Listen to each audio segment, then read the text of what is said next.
마트에서 일하는 남자 주인공 롭. 얼마 전 교통사고로 여친 니나를 잃게 된 뒤 하루하루 아주 우울한 나날을 보내고 있었는데요. 근데 이런 롭에게 관심을 보이는 또 다른 여자가 있습니다. 구급 요원이 되기 위해 공부를 하면서 롭과 같은 마트에서 일하는 할리라는 여자인데요. 롭은 사실 마켓에서 일할 때도 마음을 터놓는 친구도 없고 외톨이처럼 지냈는데, 할리가 자신에게 관심을 보이자 서서히 마음의 문을 열기 시작합니다.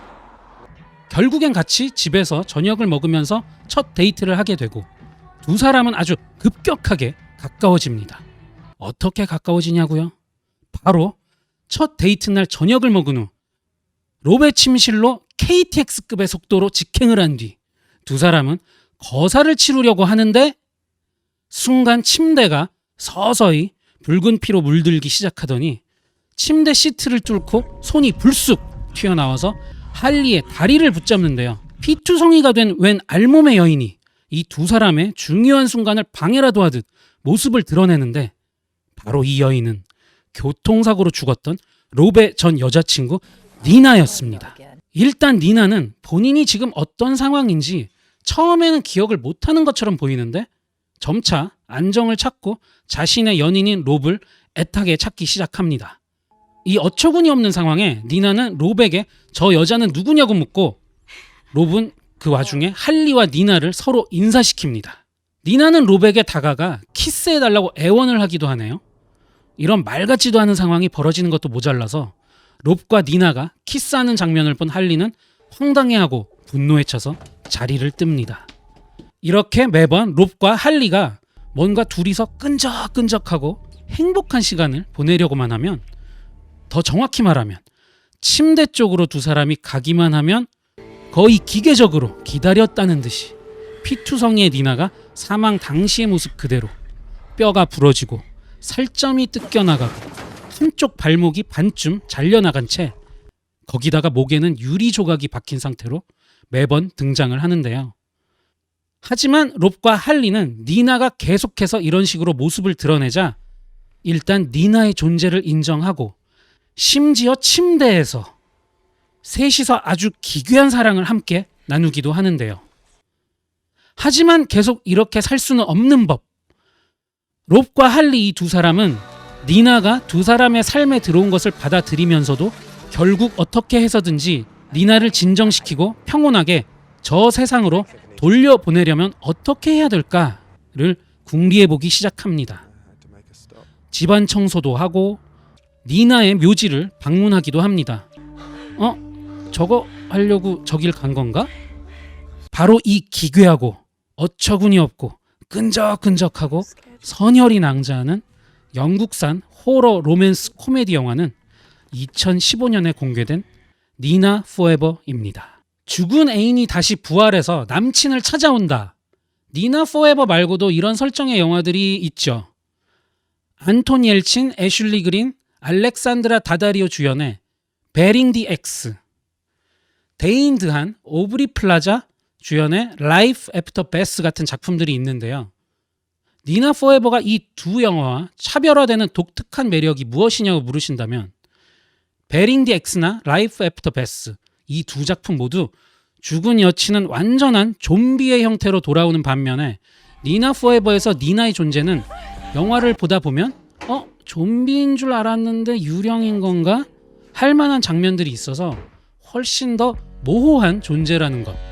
그래서 더 미스테리한 분위기가 많이 난다는 것이고요.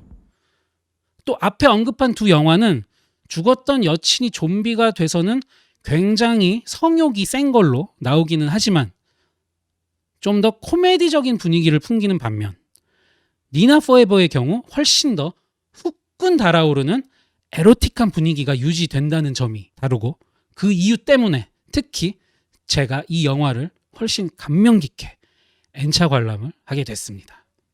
니나가 매번 등장하는 장면의 연출은 에로틱하기도 하면서 그로테스크하기도 하고 비주얼 상으로는 압권이라고 할 수 있는데요. 일단 서서히 침대 시트가 피로 물들면서 니나가 등장하는 장면 자체는 전형적인 호러 영화 분위기를 물씬 풍깁니다.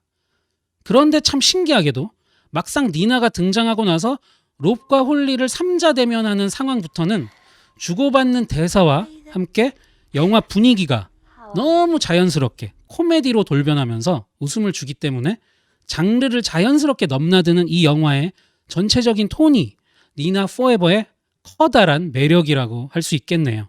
아마 니나 포에버를 보시기 전에는 그냥 병만 영화잖아 라고 생각을 하실 수도 있어요. 저도 영화를 보기 전에는 그런 생각을 가지고 있었다가 영화를 보면서 깜짝 놀랐습니다.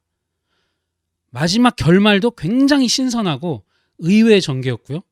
또 영화 전체적으로 퍼져있는 슬픈 분위기, 바로 사랑하는 사람을 잃었을 때 남아있는 사람이 그 상실감을 어떻게 대처하고 극복해 나가는가를 보여주는 영화이기도 해서 정말 명확히 어떤 장르라고 규정 지을 수 없는 독창적인 영화가 아닐까 생각이 드네요. 그럼 여기서 코너 속의 코너, 바로 폭력성과 선정성을 짚어보는 크리스가 빨개져요. 먼저 폭력성. 딱히 폭력적인 장면이 나온다고 하기는 애매한데요. 니나가 처음으로 등장해서 롭의 새 여친인 할리의 싸대기를 갈기는 장면 정도? 근데 아주 찰지게 때립니다. 이 장면을 제외하고는 물리적인 폭력이 나오는 장면이랄 건 거의 없고요. 대신에 시각적으로 침대 시트가 빨갛게 물들어가면서 온몸이 상처투성이인 니나가 아주 기괴한 동작으로 등장하는 장면만큼은 보는 분에 따라서는 비주얼상으로 좀 세다고 느껴질 수도 있겠습니다. 하지만 이 영화의 폭력성은 아주 귀여운 수준이다. 다음은 선정성.